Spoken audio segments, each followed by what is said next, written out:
The clock ticked past midnight, signaling the end of another grueling shift for a subway driver like me. This was the final run of the night, a familiar journey through the sleeping city's veins. The train was supposed to be empty, a ghost rattling through the dark tunnels, but tonight felt different. As I pulled into the deserted platform at Elm Street, a flicker of movement caught my eye on the platform monitor.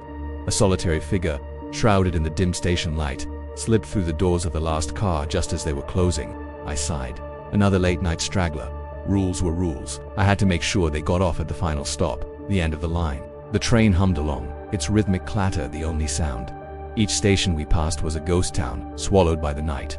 No one got on, no one got off. Just me and my one silent passenger. A strange unease began to creep into the driver's cabin.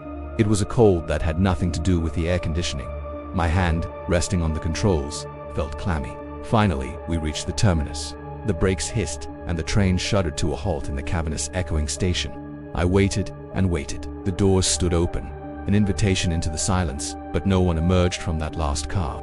With a heavy feeling in my gut, I grabbed my flashlight and keyed open my cabin door. "Hello, end of the line," I called out, my voice sounding small in the vast emptiness. No reply. The metallic temps of ozone and damp concrete hung in the air. I stepped onto the train, the doors sighing shut behind me, sealing me inside. The silence was absolute now, broken only by my own footsteps on the rubber floor. Car after car, I walked through the empty train. Fluorescent lights flickered overhead, casting long, dancing shadows. Each empty seat seemed to watch me pass. Finally, I reached the last car. It was empty, completely empty. There was nowhere to hide. My heart hammered against my ribs. I scanned every corner, under every seat. Nothing. Had I imagined it? Was fatigue finally playing tricks on my mind? Then I saw it. In the middle of the car, a single seat was dark. As if coated in shadow, it was wet. A large dark patch stained the worn fabric, glistening under the flickering lights. I cautiously reached out a hand. The moment my fingers touched the seat, an intense bone-deep cold shot up my arm, so chilling it felt like a burn. It wasn't just damp, it was freezing, like a block of ice had just melted there. The air around it was heavy with the smell of rain and damp earth, a scent that didn't belong deep underground. I recoiled, my mind racing. A spilled drink, a leak. No, this was different. This cold felt ancient, unnatural. I backed away slowly, my eyes locked on the empty wet seat, my breath fogged in the strangely frigid air. Shaking, I scrambled back to the control depot. The image of that cold, wet seat burned into my mind. My supervisor, a grizzled veteran named Frank, listened to my frantic story with a skeptical frown. "You're tired, kid. Seeing things," he said, but my panicked insistence must have gotten through to him. He sighed and pulled up the CCTV footage from the Elm Street station. We watched the grainy, black and white feed. There was my train, pulling in.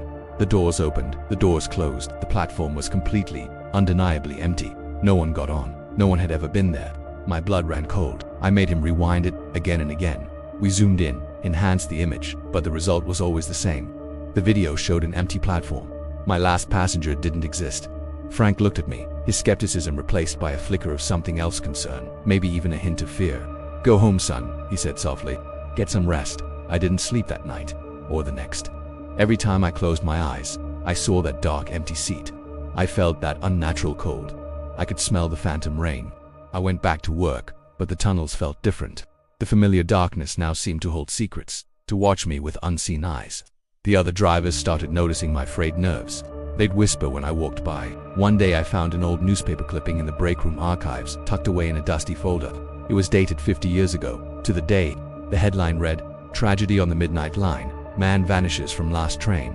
It told the story of a man who got on the last train at Elm Street during a torrential thunderstorm and was never seen again. The only thing they found was his soaked coat, left on a single seat in the last car. The seat, the report noted, remained mysteriously cold and damp for hours after he vanished.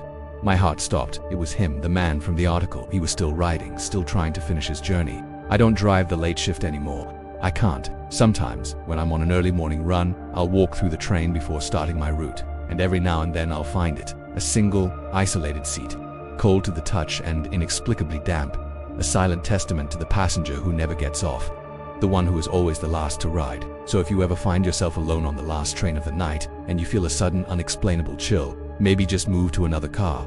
You might not be as alone as you think. Thanks so much for hanging out with me and listening to this story. If you enjoyed it, please hit that like button and subscribe for more tales from the shadows. Stay safe out there, and see you next time.